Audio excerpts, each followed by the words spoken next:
नमस्कार और स्वागत है आपका अपने YouTube channel study with news में। और जैसा कि आप देख रहे हैं, झारखंड में फिर से कई सारी वैकेंसी आ गई है। दो तो शुरू भी हो गई है, एक लैब टेक्नीशियन और दूसरी है +2 की वैकेंसी आ चुकी है। तो आपको क्या करना है, तैयारी में आपको लग जाना है। और जैसे कि आप देख रहे हैं, हमने अपने पिछले वीडियो में चोलों को समाप्त कर दिया था और काफ़ी सारे हमने साम्राज्य को भी पढ़ लिया है। अगर आपने उसे नहीं देखा है तो प्लेलिस्ट में जाकर ज़रूर देखें। तो आज का जो हमारा मुख्य बिंदु है वो है राष्ट्रकूट। तो देखिए, हमेशा की तरह आपको अगर मैं किताब बताऊं तो किताब तो आप खुद भी खरीद के पढ़ सकते हैं। मैं इसे अपनी भाषा में आपको समझाऊंगी जैसा कि मैं पढ़ती हूँ। तो जो राष्ट्रकूट थे ये देखिए, सबसे पहले तो जो चालुक्य चालुक्य की 3 शाखा थी, ठीक है। चोलों की 3 शाखा, चोल की 2 शाखा रहती है। तो सबसे पहले जो चालुक्य रहते हैं वातापी के, ठीक है। तो उसे हराकर राष्ट्रकूट अपना साम्राज्य उसी के स्थान पर, उनके ध्वंसावशेष पर अपना साम्राज्य राष्ट्रकूट बनाते हैं, ठीक है। क्लियर, इतने आपने समझ लिया, ठीक है। तो ठीक है, इन्हें लेकिन कह सकते हैं कि राष्ट्रकूटों की एक सबसे बड़ी गलती क्या थी कि उन्होंने पूरी तरह से इन्हें समाप्त नहीं किया, ठीक है। पूरी तरह से इनको जड़ से उखाड़ के नहीं फेंका था, बल्कि इनको हराकर उन्हीं के स्थान पर अपने साम्राज्य का विकास किया था, विस्तार किया था। किन्होंने? राष्ट्रकूट ने। आगे जाकर राष्ट्रकूटों का त्रिपक्षीय संघर्ष होता है, किसके साथ? राष्ट्रकूट, प्रतिहार और पाल के साथ, ठीक है। जिसमें मतलब ऐसा नहीं कि 1-2 साल में ये ख़त्म हो गया था, बल्कि काफ़ी लंबे समय तक 100-200 सालों तक यह युद्ध चला था, ठीक है। और राष्ट्रकूटों के बाद फिर से चालुक्य आए थे। किसके चालुक्य? तो कल्याणी के चालुक्य। और इन्हें भी आने में 200-300 साल लग गए थे, ठीक है।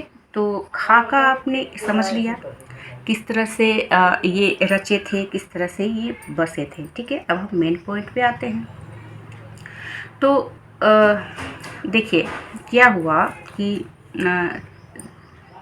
इसके राष्ट्रकूट के संस्थापक कौन रहते हैं? तो राष्ट्रकूट के संस्थापक रहते हैं दंती दुर्ग, ठीक है। और इसने राजधानी मानीखेत को बनाया, जो कि महाराष्ट्र, ठीक है, महाराष्ट्र रहता है, दंती दुर्ग ने। और दंती दुर्ग ने क्या किया, किसने? चालुक्य थे ना, वातापी के चालुक्य, वहाँ पर सबसे कमज़ोर शासक हो जाता है कीर्तिवर्मन। कौन? कीर्तिवर्मन। तो कीर्तिवर्मन को हटाकर दंती दुर्ग ने राष्ट्रकूट साम्राज्य का विकास किया, विस्तार किया, अपना साम्राज्य बनाया, ठीक है। क्लियर। तो पल्लव, अब देखिए यहाँ पर तो आपके वातापी के चालुक्य हट जाते हैं, ठीक है। अब देखिए नीचे में अगर हम साउथ में चलते हैं, साउथ ये भी है, नीचे में अगर हम चलते हैं तो देखिए पल्लव का जो साम्राज्य रहता है, याद रखिए पल्लव के स्थान पर चोल आ जाते हैं, और ऊपर में वातापी के चालुक्य को हटाकर राष्ट्रकूट आ जाते हैं। फिर से सुने, हम 4 वंशों की यहाँ पर बात कर रहे हैं, वातापी के चालुक्य, राष्ट्रकूट, पल्लव और चोल। तो वातापी के चालुक्य को हराकर राष्ट्रकूट आते हैं और पल्लव को हटाकर चोल आते हैं, ठीक है। क्लियर। फिर जब चालुक्य और पल्लव हार जाते हैं तो अब युद्ध जो होगा, आगे हम पढ़ाएंगे, वो होगा राष्ट्रकूट और चोल में, तक्कोलम का युद्ध, ठीक है। इसे हम आगे पढ़िए। पहले हम तो वातापी के चालुक्य को, कीर्तिवर्मन को हराकर दंती दुर्ग शासक बन जाते हैं।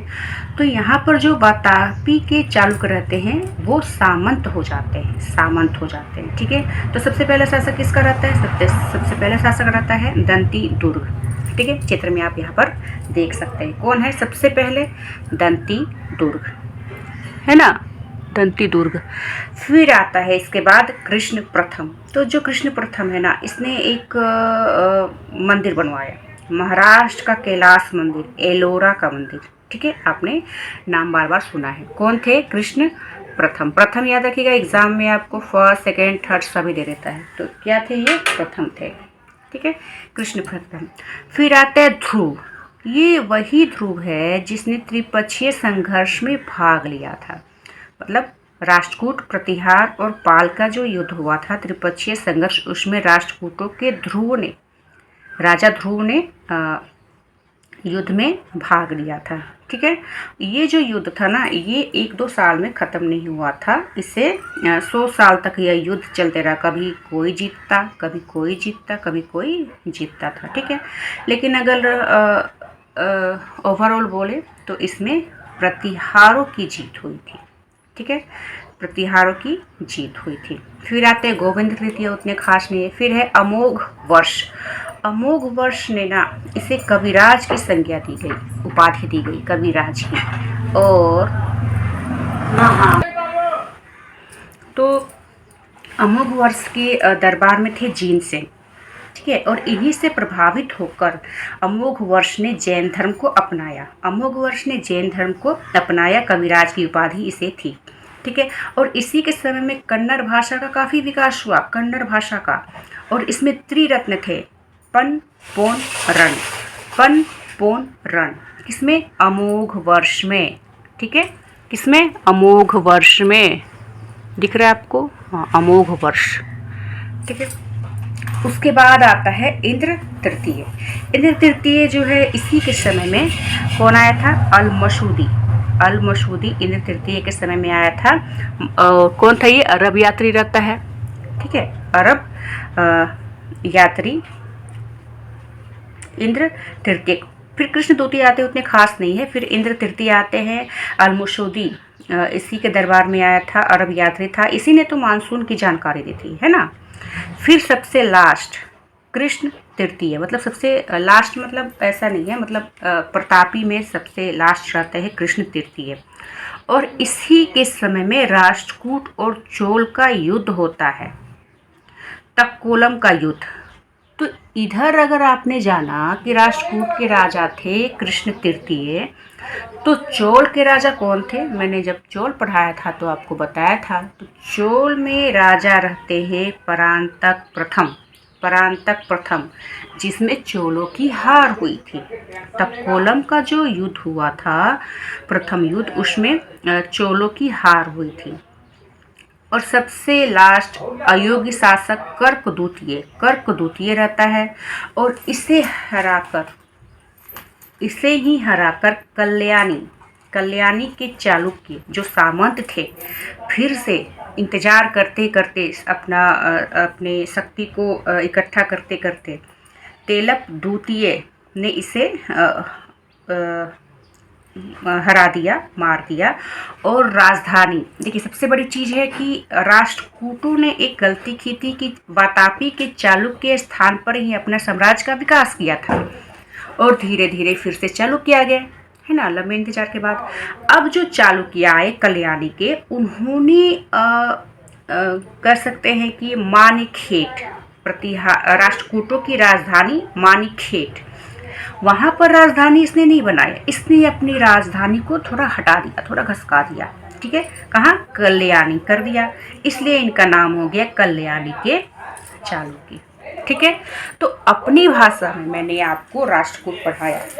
नेक्स्ट वीडियो में हम किताबी भाषा में जानेंगे। उससे पहले आपका होमवर्क ये रहेगा कि राष्ट्रकूट के क्रम को याद कर ले। सबसे पहले दंती दुर्ग, कृष्ण प्रथम, ध्रुव, गोविंद तृतीय, अमोघ वर्ष, कृष्ण द्वितीय, इंद्र तृतीय, कृष्ण तृतीय। तो दंती दुर्ग ने राज्य की स्थापना की। ठीक है, कृष्ण प्रथम ने क्या किया? तो एलोरा, महाराष्ट्र का कैलाश का एलोरा मंदिर बनवाया। ध्रुव ने त्रिपक्षीय संघर्ष में भाग लिया। अमोघ वर्ष तो कविराज की उपाधि ली। जिनसेन से प्रभावित होकर जैन धर्म को अपनाया। कन्नड़ भाषा का काफ़ी विकास हुआ। पन, पोन, रण इनके ही दरबार में थे। इंद्र तृतीय के समय अल-मसूदी आया, और लास्ट में कृष्ण तृतीय के समय में तक्कोलम का युद्ध हुआ, जिसमें कृष्ण तृतीय की जीत होती है। ठीक है, क्लियर है? स्पष्ट है। नेक्स्ट वीडियो में हम इसी को विस्तार से पढ़ेंगे, किताबी भाषा में पढ़ेंगे। वहाँ पर मैं आपको समझाऊंगी नहीं, सीधी किताब की लाइन को बता दिया जाएगा। तब तक को आप अपनी तैयारी को काफ़ी अच्छी से मजबूती से पकड़ बनाए रखिए। तैयारी करते रहें, लगे रहें। धन्यवाद।